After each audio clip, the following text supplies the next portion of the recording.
cigarette.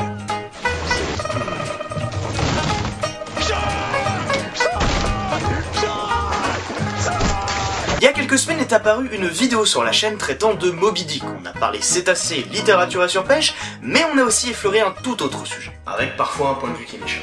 Sharknado. Alors oui, je sais, je vous vois déjà vous débattre en commentaire, qu'est-ce que c'est que ce bordel, mon dieu c'est un nanar, et vous avez raison, sauf qu'on va quand même le traiter dans Curiosity, de 1 parce que j'en ai envie, et de 2 parce qu'il fallait bien qu'on y passe un jour. Sharknado est donc un film sorti en 2013 aux États-Unis. À la base diffusé comme téléfilm sur Sci-Fi, il a ensuite rencontré un formidable succès, le rendant instantanément culte, tant son scénario était du n'importe quoi. On parle quand même d'une tornade de requins qui décime une ville. Mais aussi impossible que ça puisse paraître, ce film m'a fait réfléchir. Alors réfléchir, ça n'a pas révolutionné ma vie, mais je me suis posé une question. Est-ce que c'est scientifiquement possible? Pas en ce qui concerne les attaques de requins, non, ça on le verra dans un prochain épisode. Mais est-ce que le phénomène qu'on voit dans le film peut arriver en vrai? La tornade là. Du coup, j'ai décidé de chercher la réponse et de vous la montrer en vidéo. Alors préparez-vous pour ce 7ème épisode de Curiosity, car vous risquez d'être surpris.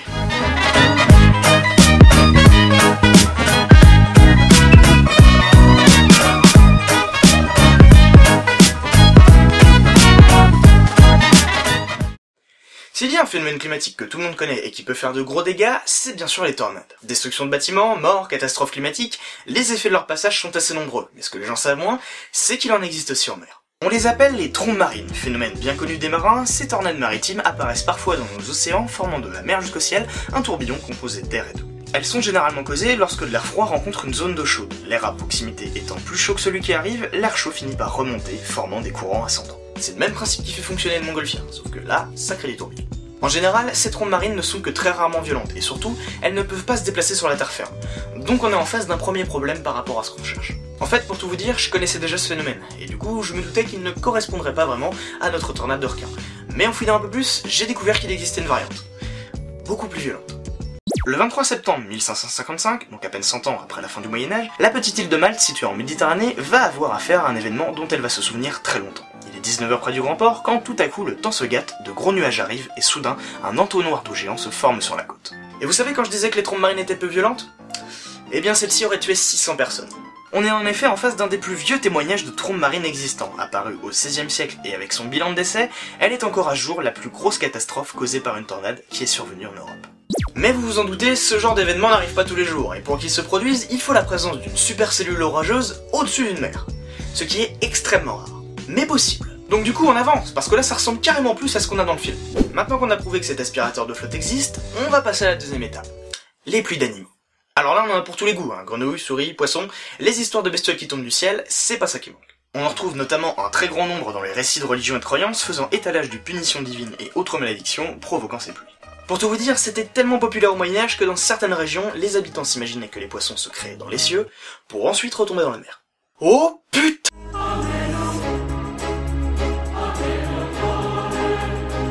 Alors bon, je vous cache pas qu'on va oublier cette option. Mais par contre, on peut utiliser ce qu'on a vu juste avant. En prenant en compte les phénomènes de tornades et de trombes marines, il est assez facile de s'imaginer que des animaux peuvent être emportés dans les bourrasques vu la violence du phénomène. Du coup, une pluie de grenouilles après qu'une tornade soit passée dans un marécage, ça ne semble plus aussi impossible. Mais par contre, appliquer ça à des requins, c'est déjà plus compliqué. Primo, parce que même si une trombe marine peut être extrêmement violente, elle ne va pas aspirer de l'eau sous 10 mètres de profondeur. Donc déjà, on a besoin que les animaux soient en surface. Et ensuite, il nous faut un banc de requins, pas juste un seul. Et le problème, c'est que des bancs de ce genre, il n'y en a pas beaucoup en fonction des espèces. Il faut savoir que seulement quelques types de requins se déplacent en groupe, comme par exemple les grands rassemblements de requins-marteaux dans l'archipel des Galapagos. Mais dans ces cas-là, on a affaire à des animaux situés en profondeur, donc ça ne marcherait pas par rapport à ce qu'on veut. Mais je me suis pas arrêté là. En creusant un peu plus, on peut découvrir que dans de très rares cas, d'autres groupements sont possibles. Par exemple, lorsque les carcasses d'animaux dérivent en surface et se vident de leur sang, attirant tous les squales au même endroit. Et dans ces cas-là, on a bel et bien la situation qu'on recherche, ils sont nombreux et en surface.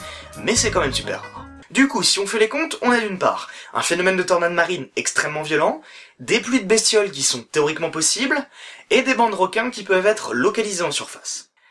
Ouais. La vérité, c'est que j'aimerais pouvoir vous dire que Sharknado c'est du bullshit et que ça n'arrivera jamais. Mais je peux pas.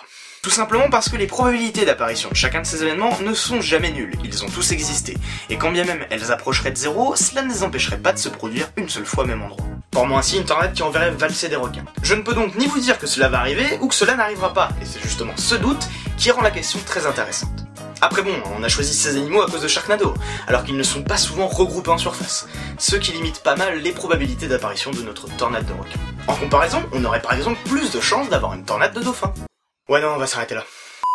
Ce qui est super intéressant avec ce genre de questions, aussi folles soient-elles, c'est qu'elles nous montrent que le monde qui nous entoure est rempli d'histoires et de phénomènes qui peuvent rattraper la plus dingue des fictions. Pour revenir au sujet, la seule chose qui pourrait tout empêcher, ce serait que les requins n'existent plus. Ça réglerait la question. Et malheureusement, quitte à part les probabilités, il y a beaucoup plus de chances qu'ils s'éteignent tous un jour à cause de nous, plutôt qu'ils aient droit à un vol plané au-dessus des nuages.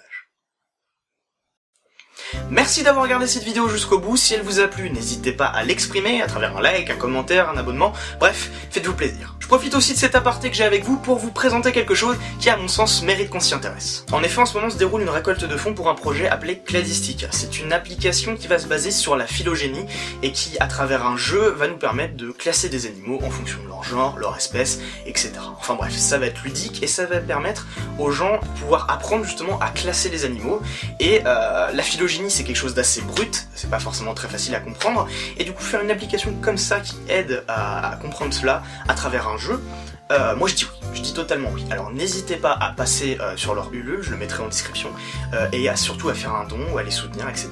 Parce que je pense que c'est vraiment un projet qui mérite le détour, et on a plus que 3-4 jours je crois pour les aider. Alors n'hésitez pas, foncez. Alors je précise aussi que je n'ai pas été payé, on ne m'a pas demandé de faire cette pub, c'est vraiment que moi, j'ai eu un petit coup de cœur, et du coup j'ai décidé d'en parler vite fait en fin de vidéo. La prochaine vidéo sortira dans un peu plus longtemps, tout simplement parce que je vais partir en vacances et que du coup j'ai plusieurs choses à préparer, notamment des scripts et des tournages, parce que je vais aller à côté d'endroits dont j'ai envie de parler en vidéo, et du coup je vais essayer de faire des tournages en extérieur pour vous montrer directement de quoi je parle en fait. Je vous dis donc à la prochaine dans une nouvelle vidéo, alors restez à l'affût et surtout restez curieux.